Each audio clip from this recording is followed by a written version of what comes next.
인생을 공유하는 평행 경력. 애초에 정리가 필요한 이유는 무엇일까? 어지러진 공간에서 일을 하면 안 되는 걸까? 내가 광고회사에 근무할 때는 일을 잘하는 사람 중에도 책상을 잔뜩 어지르는 사람이 많았다. 책상이 지저분해도 일을 하는데 전혀 문제가 없었다. 서류를 가득 쌓아놓아도 아무런 지장이 없었던 것이다. 그러나 최근 몇 년 사이에 상황이 크게 달라졌다. 업무 스타일이 변했기 때문이다. 예전에는 한 회사에 근무하면서 하나의 직무를 수행하는 것을 당연하게 여겼다. 여러 회사에 근무하거나 다양한 일을 병행하는 경우가 흔치 않았다. 하지만 이제는 상황이 크게 달라졌다.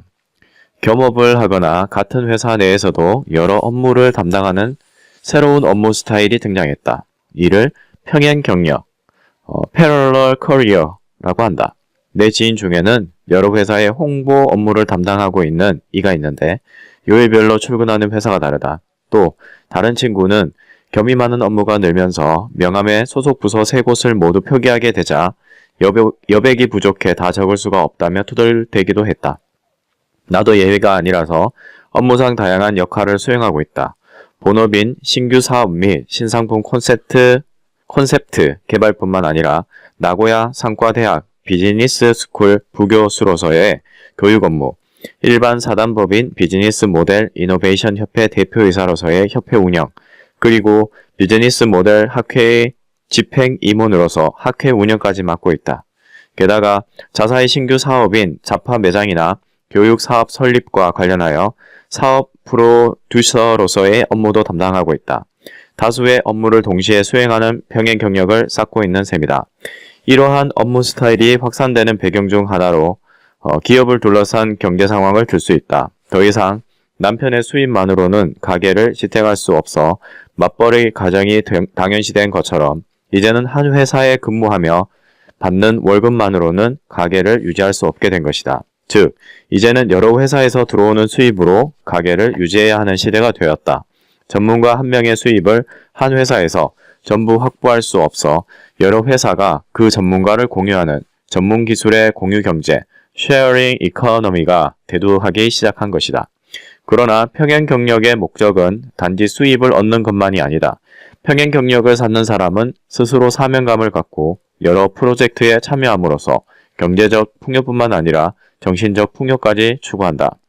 일본에서 이러한 의식은 동일본 대지진 이후 특히 두드러지기 시작한 것으로 보인다. 피해 복구를 위한 자원봉사 활동을 장기적으로 지속하려면 결국 본업에도 충실해야 한다.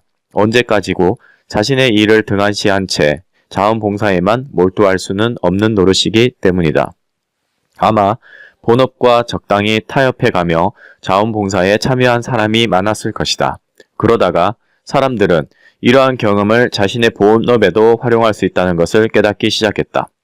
자신이 보유한 전문 지식을 자원봉사 활동에 활용하는 일명 프로보노가 늘어나기 시작한 것 또한 자원봉사 활동이 자신의 본업에 긍정적인 효과를 발휘한다는 것을 실감했기 때문일 것이다. 예전에는 본업에서 사용하는 기술을 부업에 활용하는 것을 금기시했다. 그러나 평행 경력이라는 개념에서는 본업의 기술을 오히려 더 적극적으로 활용해야 한다고 여긴다. 자신의 기술을 다른 곳에 활용하여 많은 것을 배우고 나면 이를 다시 본업에 활용할 수 있기 때문이다. 일례로 로또 제약에서 도입한 사회 챌린지 워크와 사내 더블잡 제도를 들 수 있다. 회사 차원에서 이처럼 사회 부업이나 사내 겸업을 적극적으로 장려하는 것은 그것이 기업에 긍정적인 효과를 미치기 때문이다. 정신적으로나 기술적으로 시너지 효과를 창출하는 평행 경력은 경제적 측면뿐만 아니라 다양한 면에서 풍요로운 삶을 가져와 준다.